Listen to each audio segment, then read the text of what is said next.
kind of make people mad. Is ReZero Season 3 the worst season of all of ReZero? We got a video from Mr. Baseless Dupin called ReZero Season 3 was ...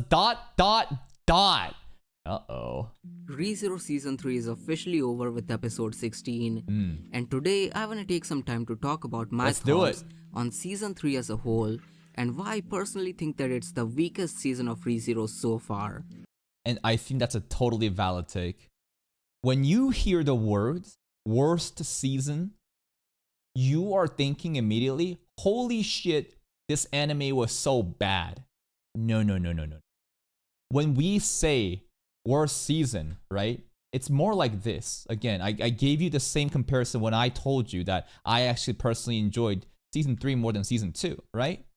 It's like this. You're basically comparing. Like, here's, again, how I put it.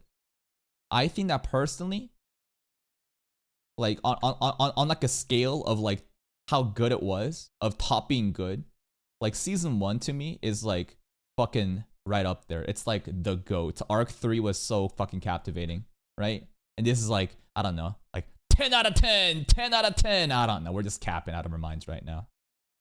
And then I think that, like, Season 2 was the one that I enjoyed the least in comparison to the other, because remember, the overall structure of Season 2 was very suffocating.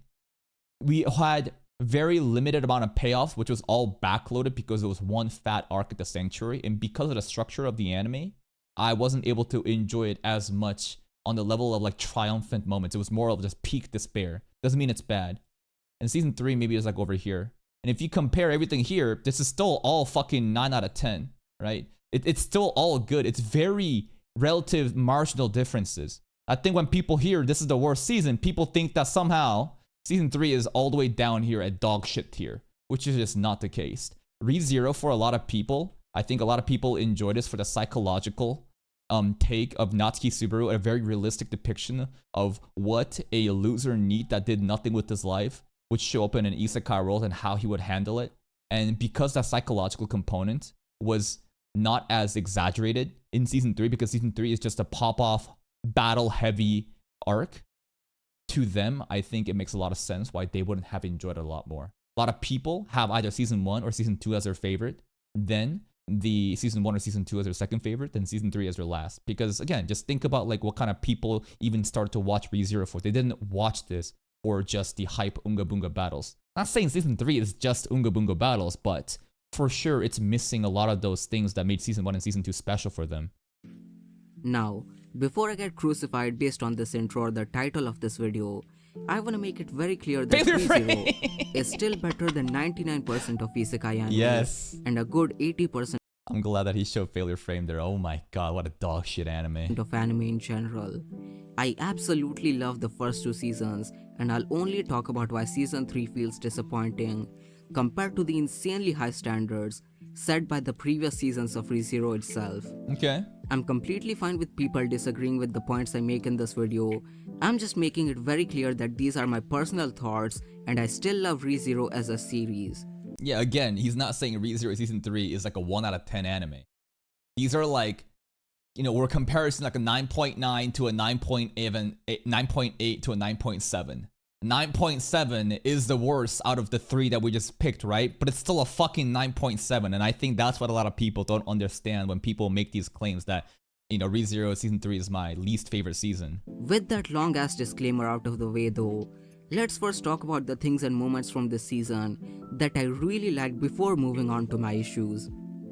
The first positive for this arc is some much needed screen time for characters like Priscilla, Al, and the Astrea family. Absolutely. Along with characters like Julius, Anastasia, Felix, and others who were basically non-existent in Season 2. Priscilla in particular became one of... It was so nice to have Priscilla show up, for her to actually start fighting too, to see how capable she is, the Yang Sword, and much other lore that Sirius was spewing, you know, as Priscilla. Like, it was really cool. my favorite ReZero characters after this arc.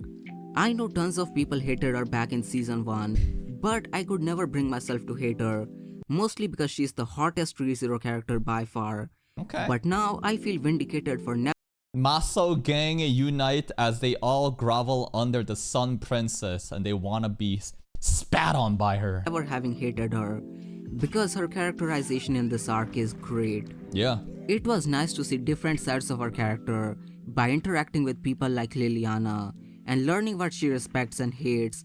Yeah, isn't it nice when Priscilla is no longer just being an absolute bitch and she tries to, like you get to see like a more benevolent side to her? Along with her blunt and straightforward personality, easily makes her a top 3 ReZero character for me. Top 3, huh? I don't know if it's top 3 for me necessarily. For some reason, I have a weird attraction into people like Betelgeuse, Roswaal, and what's the other guy? What's the other one? Is that it? Like basically anytime like Dio's voice actors play somebody, some weird ass like clown guy that who's shrouded in mystery. Those are like my favorite characters. Elsa is just boobs. And then we have Al, who gets more and more sus by each passing episode. First up was his interjection of Subaru's speech, then secretly opening the floodgate and killing the council members, followed by him talking about dying multiple times, and the way he refers to Beatrice as Bayako. Yeah. At this point, it's basically confirmed that he also has returned by death, and he's starting to become one of the most interesting ReZero characters. I don't know if it's exactly Return by Death, but it is a power similar to it. What else could it be where he's allowed to keep repeating it, right? So again, not completely, but he's kind of like similar. And does he also have no penalty? Because the way that he alludes to Return by Death so casually to other people, if Subaru tried to do that, I think that he would get a penalty and his heart would get gripped. Then again, there's a lot of other moments where he just kind of like says something so indirect and vague about it that still relates to the power. He doesn't go punished. So I don't know if there's a threshold there, but Al, yeah, it's a power very similar to Subaru's. And then another thing is he Subaru? I think the perfect example that I have for this character again is my current watch through with Unlimited Blade Works Fate, and how Archer right now is heavily being set up as Emiya Shiro from a different timeline or the future, where they had the same ideals, but due to basically not being able to live up to the ideals, he turned jaded, he turned pessimistic, and it's basically two sides of the same coin. So it's giving me those vibes that Al is like Subaru with those heroic ideals that failed and is now trying to basically... What is he trying to do? Is he from a different timeline entirely? Before he got isekai'd into this world? I don't know. But I think that he's kind of like that. But the sheer amount of people that is against Al is Subaru from the light novel crew, even though the information hasn't been confirmed yet, makes me rethink those. Every moment with Priscilla and Al was peak, and they honestly carried this season for me. The next positive thing about this season is that this is the very best ReZero has ever looked. This entire season had consistently great animation throughout its entirety. Yeah, the consistency was good. And the peak of the season, which I think was the Vincent Chansard cut with Garfield versus Kurgan, that is definitely the highest like benchmark of animation for ReZero, which is amazing. Along with some insanely high peaks in certain episodes. Yeah. If I remember correctly, Season 2 had some really bad production issues. It did. And looked pretty rough for the most part. Unfortunate because of the timing with 2020, we had the C word, the Rona, right? We got the lockdown. A lot of people, had to basically work from home, and a lot of different mismanagement and timing and scheduling and stuff like that. Despite only having 2 or 3 episodes that actually required action animation. So, Season 3 has been a massive improvement in terms of production quality. This was an extremely action-heavy season, and the animation didn't disappoint at all. And that's why this is the thing, right?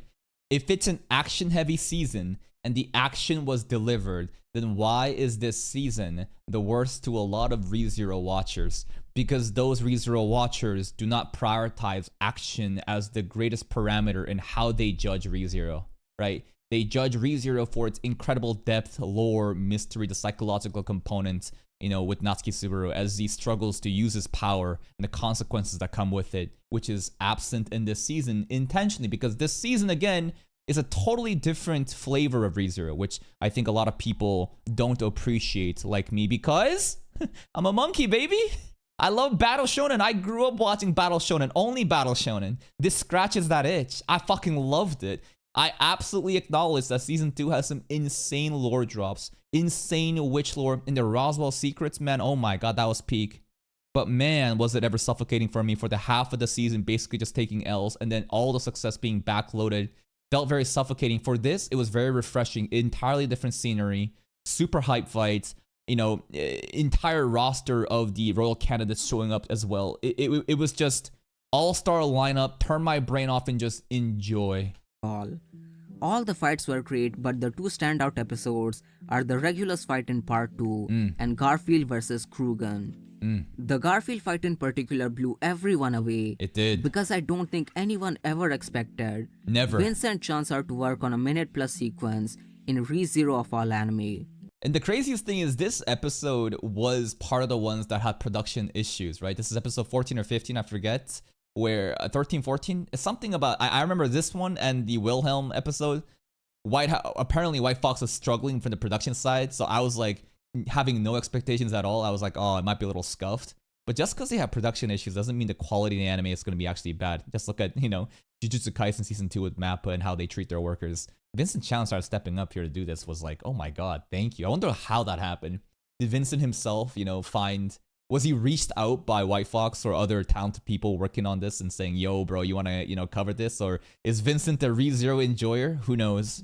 So, I can pretty confidently say that this is the best animated season of ReZero, but I still prefer the direction in season 1, especially during the non-action episodes. I love season 1 still the best. Season 1 is special. I think there is a nostalgia factor to it though. The first time you're watching something, then you're going to be chasing that high forever, right? So sometimes I've noticed that a lot of my favorite seasons are season 1 because again, it's like a fresh new experience. And the more that you keep watching it, it's gonna become dull. Episode 13, 15, and 18 are genuinely masterpieces that stood the test of time. Arc 3, baby! And speaking of episodes, let's go over my 3 favorite episodes from this season. First up is episode 2 where Subaru is trying to stop Sirius. Surprisingly, the only episode this season where Subaru has to use Return by Death, and it's insanely hype and has the classic ReZero thriller elements. Yeah, but that was pretty much it, right? This was the last episode that we actually reset and had to basically see how painful and traumatic, using this power is. Emilia absolutely popped off on Sirius along with Tappy finding yet another way to remove Reinhardt from this battle. This episode makes Sirius look insanely terrifying and got me really hyped for the future of this arc. Next up is episode 7, which was the long-awaited speech from Subaru. This moment was being hyped up by every single light novel reader, and while it didn't exactly live up to the hype, yeah, I think a lot of people said like, man, the speech was mid, I expected more. It was still an amazing episode of ReZero that shows Subaru's growth and progression really well. Subaru and L's talk along with Reinhardt aura farming at the end were also some major highlights. It probably could have been my favorite episode of season 3, but I just feel like the direction was pretty bland compared to other dialogue-heavy episodes from the previous seasons. Fair? And finally, my favorite episode of season 3 is episode 5, which is Capella's formal introduction. The episode looked great, had some nice looking cuts, and most importantly, the direction of this episode was perfect. Capella is easily the best antagonist in season 3. She got the best treatment, in my opinion, of all the archbishops. In production value standards, like, bro, the way that the animators went crazy for Capella transition scenes, and the voice acting from Capella also, right? Obviously, cracked voice actor. We got, I think her name is Aoi, but like, god damn, Capella popped off. And this was the perfect introduction to her character. Yuki Aoi's voice acting for Capella is genuinely phenomenal, and this was one of the only moments in season 3 where I felt the same vibes as Betelgeuse's introduction from season 1. Nothing's gonna beat that. Betelgeuse intro is still the best. Capella, she's good, but she's just gooner content with maniac gooner content. Betelgeuse is the brink of insanity. No, it is insanity. His mannerisms, the voice acting, oh my god, it is art. This was also the only episode where you can really feel the stakes because of Subaru and Crucia's injuries that probably aren't gonna heal anytime soon. The irreversible. Compared to literally everyone else making it out alive or That's another thing too, right? the stakes, the threats. I did not for a single point thought that like, oh, are we gonna lose? Even in the first half, after episode 2 was serious, it was pretty easy. Not gonna lie. It was very easy compared to the different threats that and the struggles that we had in the previous arcs. But it does make a lot of sense. Because why? Reinhardt's here. It's not just Reinhardt, we got all the royal candidates too. Season 2 was just Subaru struggling by himself as he has to, you know, then get the help from Otto and stuff like that. Season 1, we had Rem, right? We had help of a cruise camp later too, right? With the white whale and stuff like that with Anastasia too, right? There's moments like that. That's why the white whale subjugation was relatively easy. And another thing is really funny to think about is, yeah, Subaru didn't die after episode 2, and it was just basically a perfect run. Yes, we did have some irreversible things like the Dragon's Blood curse. But other than that, like, damn, like, we're honestly, the Dragon Curse might be a buff for Subaru. Who knows how it's utilized? But what's really funny to think about is, what about Al? Al repeated a lot of times, apparently, versus Capella. We only see through Subaru, but we don't see through Al. Did Al repeat multiple times such that Subaru's run was perfect? I've been thinking about that. I'm like, how does that work? Having healable wounds. Aside from these 3 episodes, I also loved the final episode and all the setup for season 4. The Julius moment at the end felt like classic ReZero and a really good plot twist I wasn't expecting at all. You can clearly tell that something was off about Julius as Dude, the moment that we didn't see Ricardo and Julius at all when Anastasia said everyone's safe and we're all good, I was like, oh no, have those two been forgotten? soon as Subaru approaches him, but I just thought it was related to his brother. Which no one even acknowledges because the brother's body isn't even found. Julius's name is gone, but the brother, he might just be entirely dead. Is it even a Rem situation? I don't know anymore. Yoshua who? And then, Emilia pulls yet another who's time for Subaru's husbando this time around. I don't even think this is that big of a deal. Am I crazy for saying that?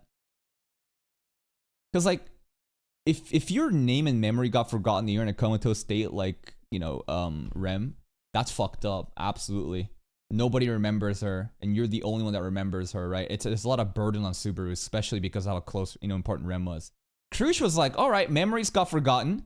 Everyone knows Krush, but Krush herself doesn't know who she really is. Which is, again, very weird with how, because like, think about this. All right, Krush basically has dementia, but doesn't that also mean that she doesn't know her name? I know that only her memory is forgotten, and she has no past history of what she's done. Julius right now is the vice versa. Memory's intact, but name is forgotten. So he does remember everything that he has done in the past, but he doesn't know his name. What the fuck does that mean? Huh? Does this make sense?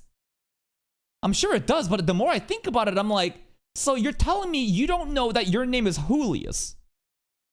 That's fine, but you remember every step of the way to this day. Okay, so what the fuck is the issue? Give yourself a different name, motherfucker, and move on. What is so depressing right now? I don't get that. He isn't forgotten by everyone though, is he? No, he is. Sorry.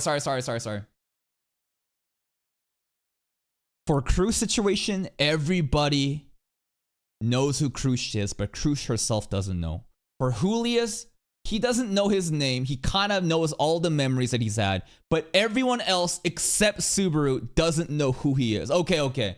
That does suck. Okay.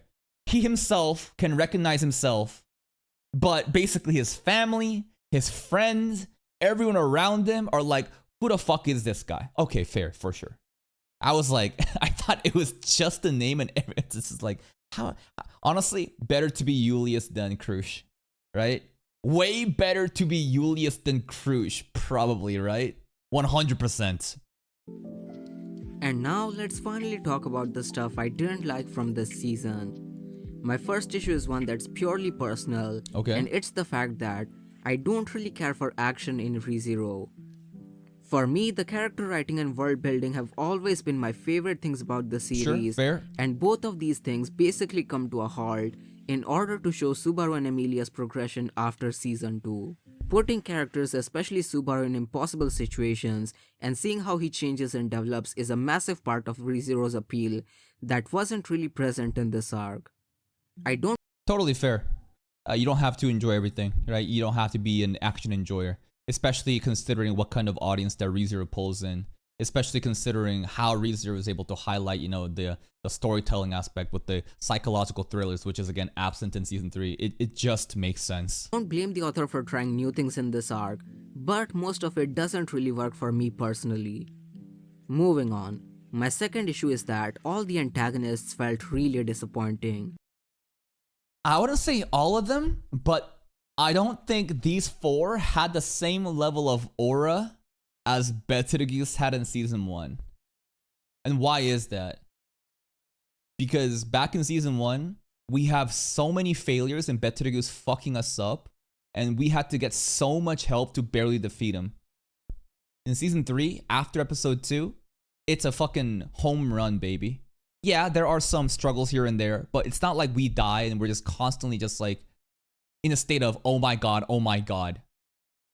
So if you consider that, again, in season 3, it was too easy. Why was it too easy though? We got a lot of the other candidates and like Reinhardt was present, right? So totally fair criticism, but the story structure also, it makes sense why it was easy. Betelgeuse is one of my favorite antagonists in all of anime, and despite the other Sin Yeah. Archbishops having just as much potential for insanity, every single one of them feel unthreatening after this arc. Archbishops, I think, got a... I don't think people think like when Betelgeuse showed up, I was like, oh, this is an Archbishop. After this arc, it's like, eh. It's just like, it's lost the spice, it's lost the threat, and maybe that's intentional. Maybe Tappe is trying to do that. Maybe he's trying to retire the Archbishops. I mean, then again, it's only a Regulus that died and Sirius has been captured, right? Capella and Gluttony are going away, and maybe in the future when they come back, if we ever encounter them again, maybe it won't be this easy, and we will feel that threat that we did with Betelgeuse because it's not the same structure as season 3. I still remember my jaw dropping when Greed, Gluttony, and Lust all appeared in episode 3 when I thought the entire arc was gonna be dedicated to Wrath.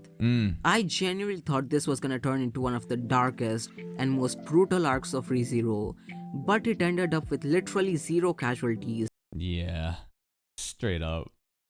I mean, no matter what, because of straight bet, Subaru probably would have created a scenario where no one dies. No one as in people that's important to us, not random civilians, right? Blame Reinhardt. Yeah, blame Reinhardt for this. It's too easy. Despite Subaru never using RPD after the first 2 episodes.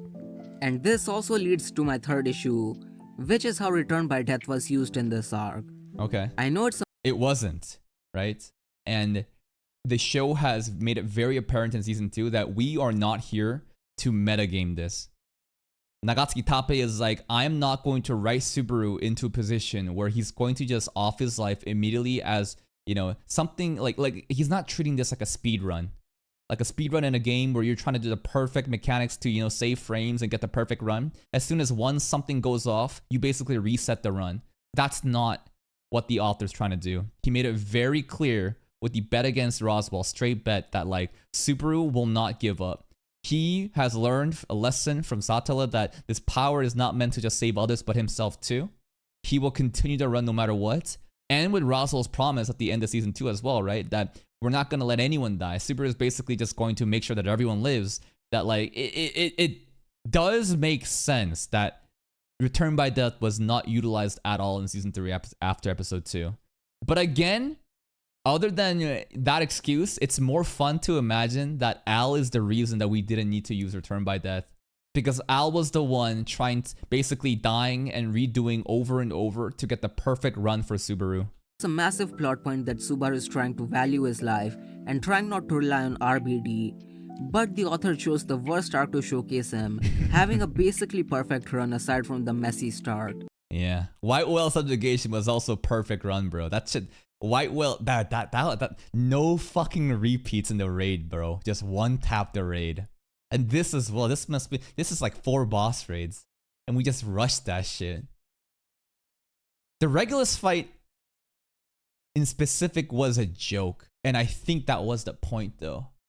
To have Regulus be built up as this antagonist who is so hateable, unlikable, for Reinhardt to show up and just dunk on him, clown on him, and for us to laugh at him. A lot of people said that I don't feel the threat or like seriousness anymore.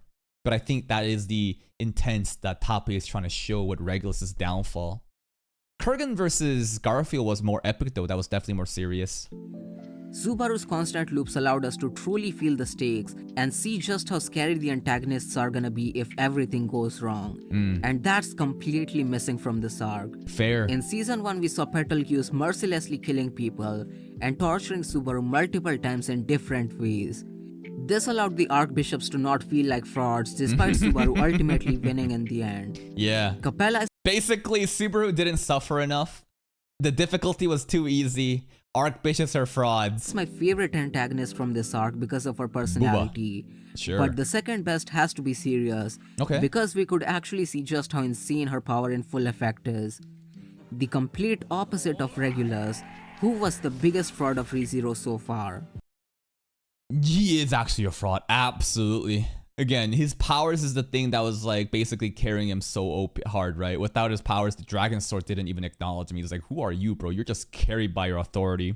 Basically utilizing his wives, putting him in like a stasis, condition where everything he interacts with basically is in this like weird glitched, pause state.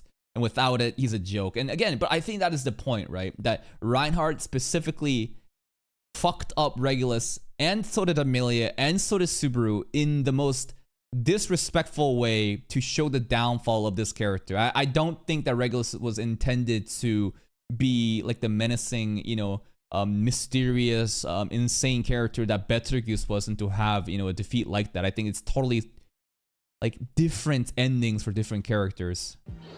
We've always been told that he's one of the strongest and basically invincible. Yeah. But because this arc is supposed to be a perfect run with no RBD used, we never actually get to see him living up to the expectations set.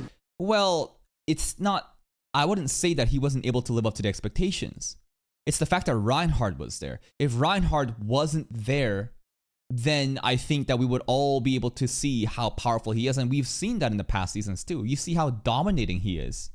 Because of Reinhardt, it seems like he's a fraud. Which again, I don't think is, like, basically he's the most powerful being in the universe. So it makes sense.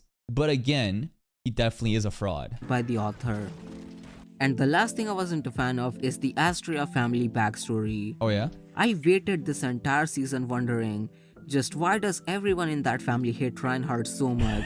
And when we because baby Reinhardt wanted to save his grandma and save his dad from depression by saving. It's just so fucking and then everyone blames him. You fucked his family. finally got the backstory, the hate against him from Heinkel and Wilhelm feels even more unjustified. Ugh. These MFs really blamed a 5-year-old child for the death of Yeah, they did. Heinkel's a drunk alcoholic who's crashing out. Whatever. Wilhelm, though, I expected more from you, man. Wilhelm, genuinely, I expected more from you, for you to mend the wounds and basically, have closure with Reinhardt and acknowledge him as a grandson. But I mean, if you think about it, Wilhelm thought that the Teresia corpse, that was the necromancy powers, was like the real Teresia, that she's still there. And Reinhardt did end her, which I think is still the right move to put her, at peace. Like, what's the goal, Wilhelm? Do you really think that she's gonna return back to normal? Wilhelm is reaching, he's delusional, as he should be, because that's the love of his life, who he also never told I love you until like then. It's just unfortunate. Wilhelm, massive L as a grandfather. Heinkel has always been L as a father, but apparently he's got a lot of good reasons, so I'll be waiting for the story for that. And Reinhardt, it's just, bro, this family sucks, man. Fuck this entire family. We should do what Felt says and just, bring everything, burn it to the ground. his grandmother and managed to successfully gaslight him. This wasn't originally a big issue for me, but someone told me that the author originally wanted the audience to hate and blame Reinhard after that backstory. Why? And that just made me do a double take. Why? Why does the author hate, Reinhard so much? Why? Plus, in the light novel, Wilhelm apparently disowns Reinhard after that episode, Yeah. which just made me even more dumbfounded. Yeah, he has been disowned. He's no longer a grandson. He never was. He's just the hero, Sword Saint, Reinhard. And then the cut content, the dialogue between Wilhelm and Subaru at the cut content of the finale, remember? Wilhelm was pretty much implying, like, will you be my grandson instead? will you be my son? Remember that? So, like, this motherfucker. I've never been a huge Reinhard fan. In fact, I was starting to think of him as a fraud during part 1. But I can't even hate on Bro after seeing how his family treats him. Mm-hmm. And I'm honestly starting to hate Wilhelm when I thought a lot of people are starting to hate Wilhelm, and I think it's totally fair. of him as a top 3 character from season 1. And that's pretty much all I wanted to say about No Felix slander? No Anastasia mention? Then, dude, the biggest fraud of all is still Felix. What the fuck is Felix doing, bro? Healing up little paper cuts, little scrapes on the knee, bro. little boo-boo injuries. Oh man, the Felix slander from the, like, do you think that the author hates Reinhard? Like, bro, the way that Felix is represented in the anime is beyond sad, considering all the lore that Felix has as the greatest water magic user in Lugunica. this season of ReZero. I'm still pretty damn hyped for season 4, and even Yeah, and this, I think, is the arc that everyone will rejoice again, right? Everybody will love this because it's returning back to the peak dark fantasy and the psychological thriller. People are starting to hate Wilhelm now because he's showing flaws in his character as a non-perfect person. Yes. Okay, do you even see what you're writing? You're writing that Wilhelm is an unperfect person who's succumbing to his bullshit and lashing out. Why are you surprised that people would get up, isn't that the only logical conclusion? Like, in your mind, you are defending this character because, oh, he's such a realistic depiction of a grandfather who basically, disowned his grandson because the grandfather is a flawed character and because of what happened to Teresa, blah, blah, blah. Like, okay, that's the story perspective. Why are you then upset the fire is hot? Why are you then surprised that water is wet? You don't think that people would start to get upset at Wilhelm for doing this as a non-perfect person? What do you... I'm just confused. Like, I think that a lot of people, you need to, like, take a step back and think for a second before you type. Because while I completely agree with you, that's the whole point! He's a realistic failure as a grandfather! And that's why people hate him! That's it! considering reading the light novels because of the hype around Arc 6, but I still think this is the weakest season of ReZero so far. Yeah, that's fair. Especially for people who don't watch this for the actions. Doesn't mean that the entire season was unga boonga hype. I think there's a lot of lore and mysteries being sprinkled around. Not to the same degree as season 2 or 1, but it was still apparent. But for people who are not action combat enjoyers, but rather wanted what season 1 and season 2 was all about, it makes so much sense to me how they would rank season 3 last. Probably doesn't mean that this is like bad though. Like, we're literally comparing peak and slightly less peak. Like a 9.8 to a 9.6. What's the fucking difference? There isn't. I still enjoyed season 3, but the highs were nowhere near the same level as the previous seasons. For example, if I made a list of my top 10 ReZero moments, only 1 or 2 entries would be from season 3. So Fair. yeah, leave a like if you guys enjoyed the video, comment down below if you So I'm starting to realize that Reinhard is the reason this season sucks. Basically, it was too easy. So Reinhard made shit too easy. Reinhard made all the archbishops look like frauds. Reinhard is the reason why Subaru didn't get to abuse Return by that. Y'all wanted Reinhard, he showed up. Now you mad? God damn, you guys are worse than Wilhelm and Heinkel. Please go check out Basis Yupin. Go give the video a like. I want more Reinhardt. I did want more Reinhardt. Do you see me saying I hate season 3? I fucking loved how Reinhardt showed up. Here's the video to the link. Please go give, Basis Yupin a like on the video. Subscribe to him if you want to for more content like this. Personally, again, I am an Unga Boonga enjoyer at heart. Season 1 is still my favorite. Arc 3 is still my favorite. Season 2, again, I explain this all the time. Season 2 was peak. The Mysteries, the lore, the Roswell drop, the Witch lore, amazing. But due to the overall structure and us just being in one place the entire time, one arc, right? Basically in the Sanctuary in the Mansion, god fucking damn, I was just dying. It just felt like things were dragging on. And everything was like backloaded for the success. Season 3 was basically just peak, just pop off, which became less exciting because of how easy things are. But again, like when I compare like season 3 and season 2 in like a comparison, the difference is so marginal that it honestly doesn't matter. ReZero is still my favorite isekai. It's still too fucking peak. And season 4 probably should be better in season 1. Fingers crossed.